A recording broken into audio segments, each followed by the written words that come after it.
I keep the lights off in here. Visuals are just noise. Distractions. When your eyes are working, your ears get lazy. They let the brain filter things out, prioritize what you see over what you hear. In here, I need the full bandwidth. They call this room the tomb. It's an appropriate name. It's a floating box inside a federal building sub-basement. Decoupled walls, 18 inches of concrete, layers of high-density acoustic foam and mass-loaded vinyl. They say it's perfectly silent. It's not. True silence doesn't exist in nature. When you strip away the exterior world, the traffic, the HVAC systems, the 60-cycle hum of the electrical grid, you're just left with the biology. The rushing of blood through your own temporal arteries sounds like a rushing river. The electrical firing of your nervous system becomes a high-pitched whine, right around 14 kilohertz. It's deafening. You have to learn to tune yourself out before you can start listening to the work. My job is best described as archaeological excavation. But instead of dirt, I dig through sonic mud. The agencies, they send me the worst of it. The unusable. A wiretap recorded in a crowded subway station where the target is whispering under the screech of the train brakes. A 911 call from a burner phone lying next to a highway, saturated with wind shear and digital artifacting. They want the words. They want to know what was said. I spend 12 hours a day wearing electrostatic headphones that cost more than my car. They are ruthless. They reveal things the human ear was never meant to process. They don't just play sound, they inject it directly into your auditory cortex. I live in the noise floor. You know what that is, don't you? It's the baseline hiss present in every electronic recording ever made. The thermal noise of the microphone's own circuitry. The magnetic grain on a tape. Most people tune it out. To me, it's an ocean. A vast, gray ocean of static. And my job is to filter the water, gallon by gallon, until I find the fish. Or the weapon drop. Or the last breath. You have to detach. You look at a waveform on a 30-inch monitor. It's just peaks and valleys. Amplitude over time. It's not a scream of terror, it's a sudden transient spike in the 2 to 4 kHz range requiring a harsh compressor to avoid digital clipping. It's not a confession of murder, it's a sibilant frequency chain that needs de-essing because the S sounds are harsh. If you let it become human, you break.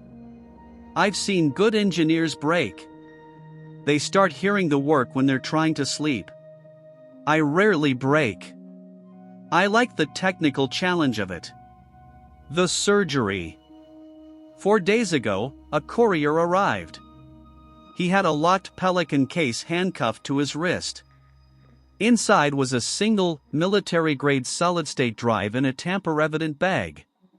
No agency markings. Just a case number and a red priority tag. The briefing was unusually thin. It wasn't a wiretap or a body cam retrieval. It was audio recovered from a smart home device. A stationary microphone sitting on a granite kitchen counter in an affluent suburban home. The timeline indicated the house had been empty for 96 hours. No occupants. No pets. No forced entry recorded by the alarm system. The previous residents had left the country days prior. The request was simple, almost insulting to my skill set: verify silence. They wanted me to confirm that for 4 straight days, in an empty, sealed house, nothing happened. They needed a certified log that the recording contained only the ambient room tone. I remember feeling annoyed. This was rookie work. A batch process I could run while I got coffee. I took the drive into the tomb, sealed the heavy acoustic door, and plugged it into my air-gapped workstation. I loaded the file into my spectral analyzer. It was a massive, monolithic block of near silence. A flat line. I scrubbed through the waveform randomly. Nothing. A perfect, undisturbed noise floor sitting at around -65 decibels. Just the gentle, warm electronic hiss of cheap consumer hardware idling in an empty room. I started running standard cleanup protocols anyway. Force of habit. I applied a high-pass filter, rolling off everything below 40 Hz to kill the sub-bass rumble of any distant trucks passing outside the house. It should have been routine. An easy billable 10 hours. I put the headphones on. I turned off the monitors, plunging the room into absolute darkness, and cranked the analog gain knob until the baseline static of that empty kitchen sounded like a waterfall in my ears. I started listening at 4x speed. It was hypnotic. A steady wash of gray noise. Then I stopped. I rewound. I played it back at normal speed. At hour 32, minute 14, second 12. The noise floor didn't spike. There was no sudden sound. It did the opposite. It dipped. For 3 seconds, the ambient hiss of the room vanished. It was sucked away. Like a vacuum had opened up and pulled the air out of the microphone itself. It went to digital black. Absolute, impossible zero. And then, right in the center of that unnatural void, a texture crept in. It wasn't a voice. It wasn't a footstep on tile. It was wet. A rhythmic, viscous clicking. Like a dried sponge being slowly saturated with thick fluid, right against the microphone diaphragm. I stared at that 3-second void on the timeline. A drop to digital zero like that shouldn't happen. Not unless the device lost power or the microphone capsule physically failed for an instant. But the diagnostic data on the file was clean. The device had been recording continuously. That wet, viscous texture. I needed to isolate it. I needed to surgically remove the empty room so I could hear what had stepped into it. I loaded the spectral analyzer on the main monitor. This is where you stop just listening to sound and start seeing it. It's a heat map for your ears. Time moves from left to right. Frequencies are stacked vertically from the lowest bass at the bottom to the highest treble at the top. Amplitude volume is represented by color. Bright yellow is loud. Deep purple is quiet. The recording was a wall of deep purple. A flat landscape of almost nothing. I started the standard protocol. Phase 1, broadband noise reduction. I captured a 10-second profile of the ambient hiss, the thermal noise floor, and told the algorithm to subtract that pattern from the entire file. It's like having a picture of a white wall with a stain on it, and telling the computer, remove the white wall. The hiss dropped away. The sound went from a waterfall in my ears to a dead, oppressive silence. It was too clean. Too digital. It makes your skin crawl. Phase 2, notch filtering. There's always electrical pollution. Every wire in that house is humming at 60 cycles per second. It creates a fundamental tone you can't hear until you boost the gain, but it muddies the low end. I scanned the spectrogram. There it was, a thin, bright orange line running horizontally right at 60 Hz. A constant electrical headache. I dialed in a tight notch filter and surgically cut it out.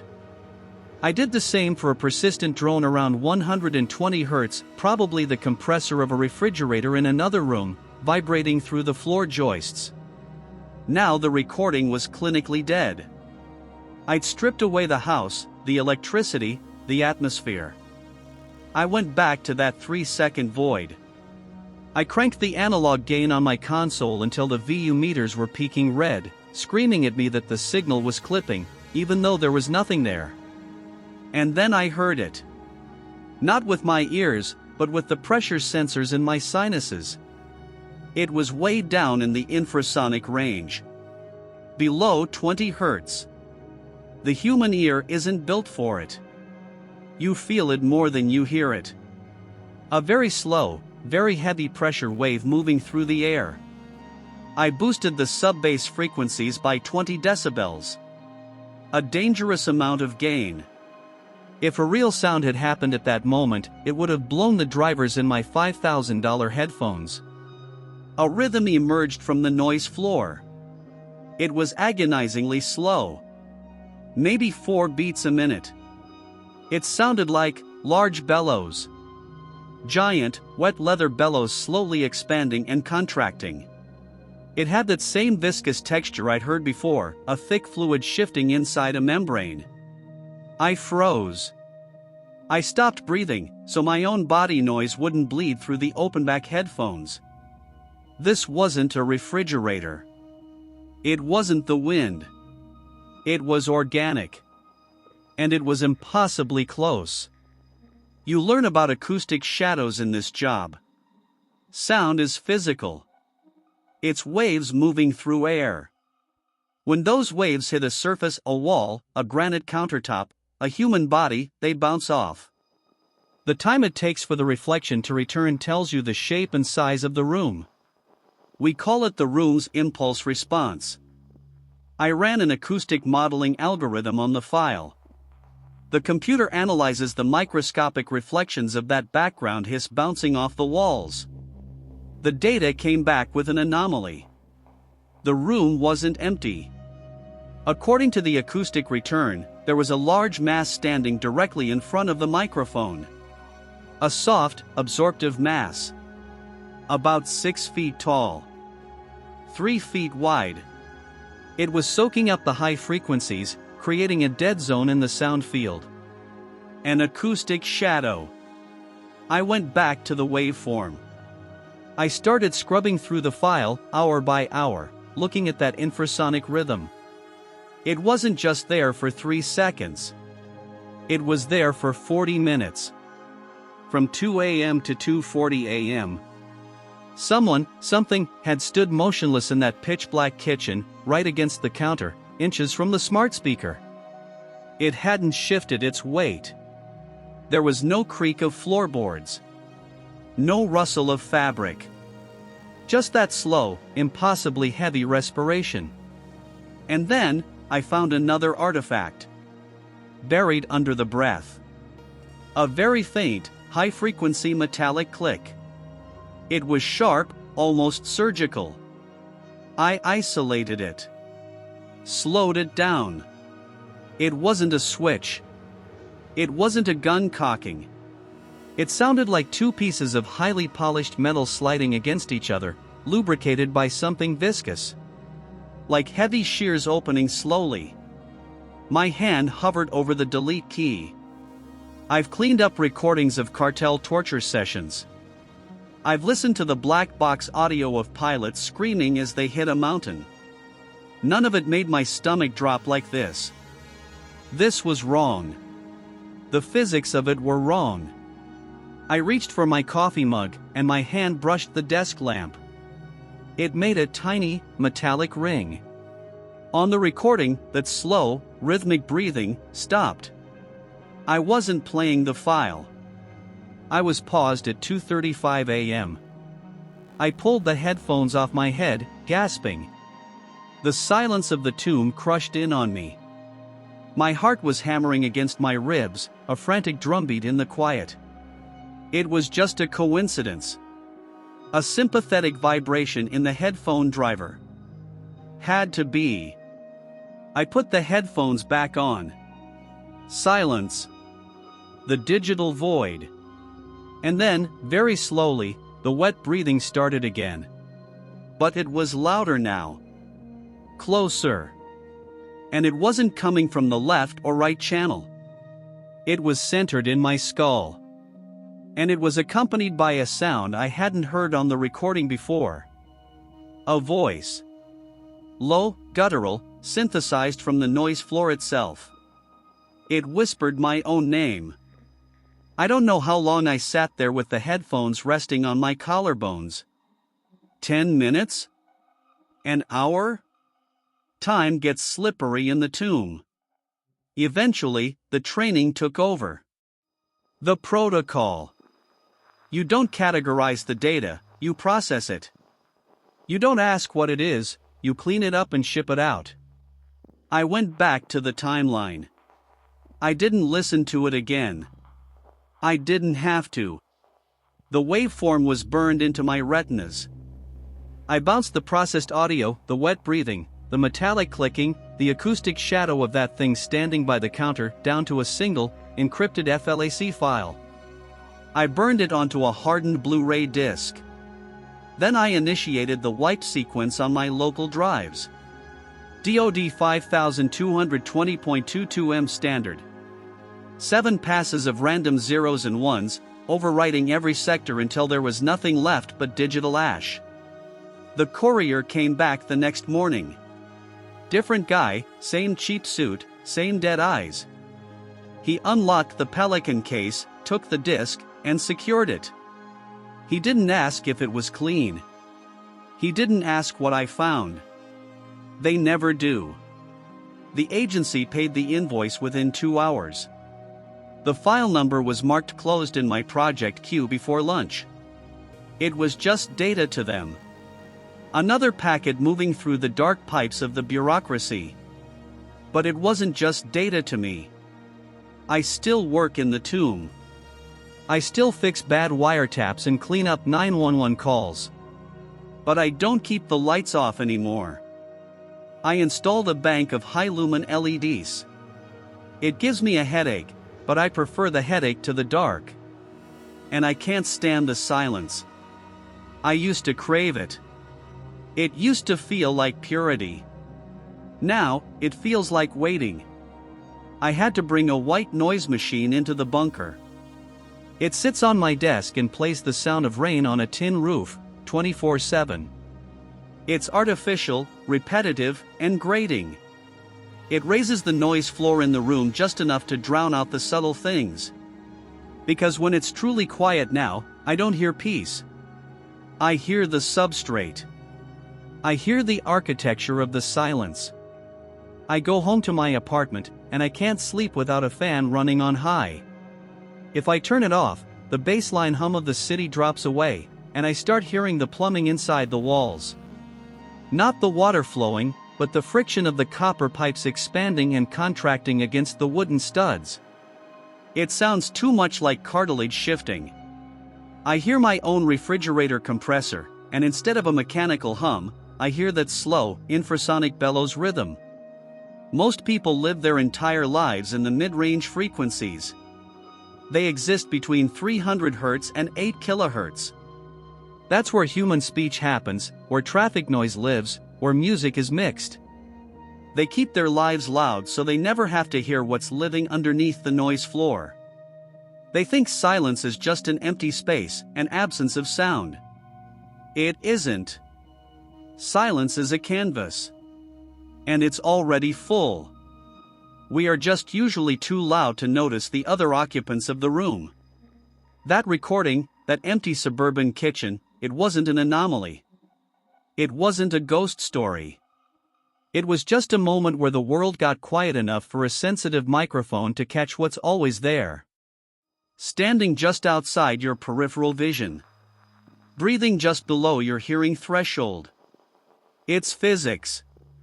Two objects cannot occupy the same space at the same time. But sound waves?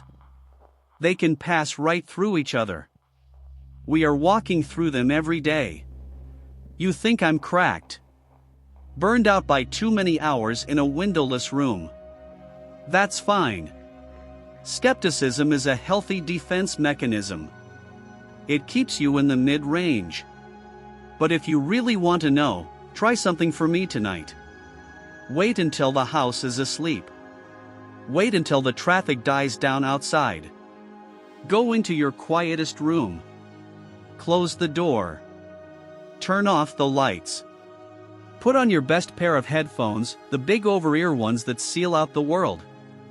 Don't play any music. Just turn the volume all the way up. Listen to the hiss of the amplifier. Listen to the rushing of your own blood.